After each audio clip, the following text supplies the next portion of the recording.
Hi, this is Laurel Nelson again with Small Business Stories, and today I have Joe Kelley here, who is a brand new small business owner with Dine In Express Delivery in Fargo. My first question to you is, as I understand it, you are 8 days into this brand new business.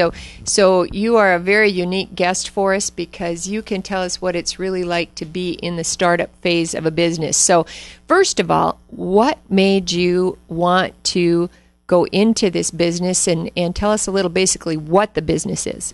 The business is a restaurant delivery service where you go out and you contract with several different restaurants, and the people can call our office and order from one of over 20 menus, and our drivers deliver it. The reason I wanted to do this was to get to Fargo, North Dakota, where I've got 3 daughters and 3 grandbabies and 2 on the way, and sort of make it a family business and get to see the grandkids every day pretty much, and the daughters, and it's certainly filling that void. It's a lot of work, and I believe it will be for a little while yet. So tell me, after 8 days, what are some of the challenges you've been facing? Computer glitches,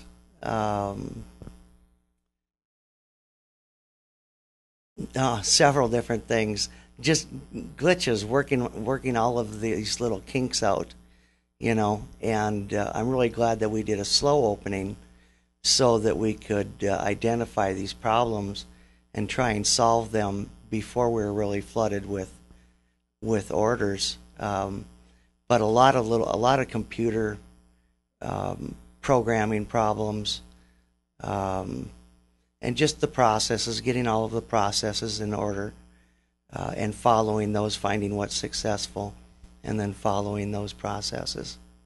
So let's back up a minute. First of all, where did you get the idea for this?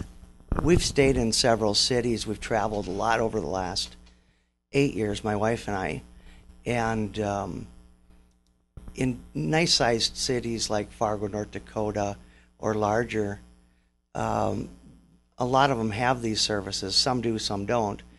But it's so nice if you're out of town working and the last thing you want to do is go out to dinner or order another pizza, is to have this menu book, where you can go through it and you can order anything from lobster tail to a submarine sandwich, whatever you're feeling like. So you had seen this idea work in another city, and you thought this could work in Fargo, and so you had this idea. What was your next step? The next step was going out and talking with the restaurants, and we knew that we would need 12 to 15 to start with, and so that's where we set our goal. And we came up with more like about 20 to start with. So we've exceeded our goal there. So did you have to put a business plan together prior to this, or? Absolutely. Oh, yeah. You had to know down to the, how many orders you were going to need every day to come in to break even, and how much that delivery fee was going to be, and how much of a discount you'd need from the restaurant, and what your average order was going to be. It took a lot of research, a lot of it on the internet, and a lot of it in calling people in the business, and even calling their customers to find out what that end of the business thought about it. So you had an idea. You put the business plan down on paper, down to knowing how many orders you needed, what your margins had to be. Then you went out and signed up the restaurants. Then you did what? Then we printed a book of menus like this, where you have the menus for every one of your participating restaurants, and then you take those and you put them out in the motel rooms. Now, you signed up about 20 restaurants right out the chute. How do you plan to go about getting more restaurants signed up? There were a lot of restaurants that were nervous about jumping in right away. They wanted to make sure it was going to be successful.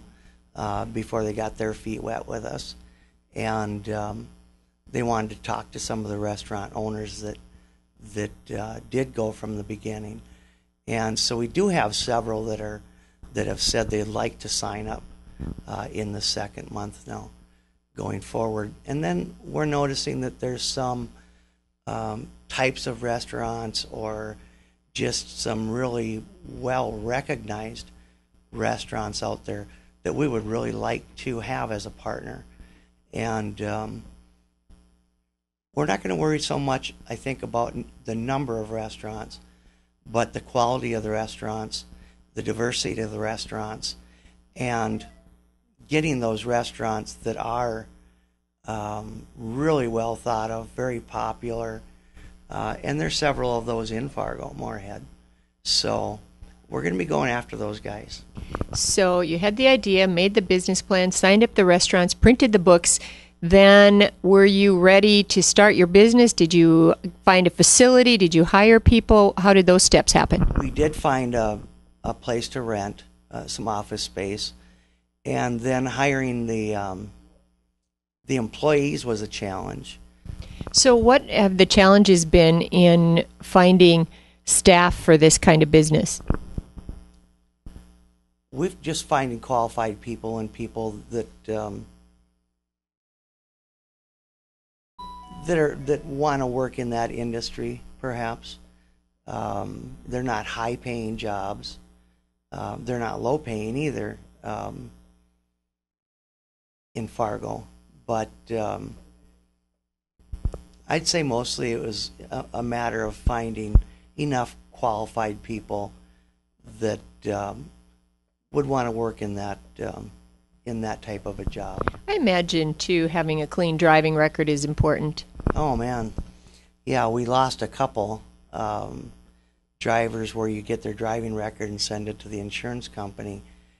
And they're pretty picky these days. If someone's had a speeding ticket where they went more than 25 miles an hour over the speed limit, you can't let that person drive for 6 years. If they've had a accident that was their fault in the past, I think it's 3 years. I mean, I probably couldn't be a driver, you know. So that's definitely a challenge to find the staff. But you've found your staff. You've been running for 8 days. So tell me, is this a glamorous deal to own your own business? No, I wouldn't say it was glamorous, especially not at 2 o'clock in the morning when you're just getting to bed finally, or at 7 o'clock when you're climbing back out of bed to head back to the office. It's exciting, and it can be a lot of fun. I wouldn't call it glamorous. It's a lot of work. How many hours are you putting in right now? Right now, between 12 and 16 hours a day, and we are a 7-day-a-week operation. Thank goodness we have shorter hours on Sunday, so we actually only go in from 4 o'clock to 9 o'clock. So that's your break for the week, is those extra hours on Sunday. What have you found most surprising so far in the first 8 days of your business?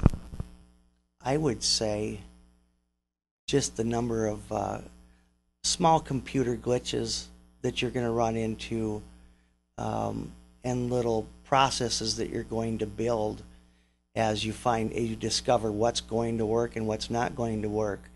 And they're at every corner in those first days. And hopefully you've got a pen and paper and you're writing them down, so that once you have everything in place, it's relatively smooth sailing.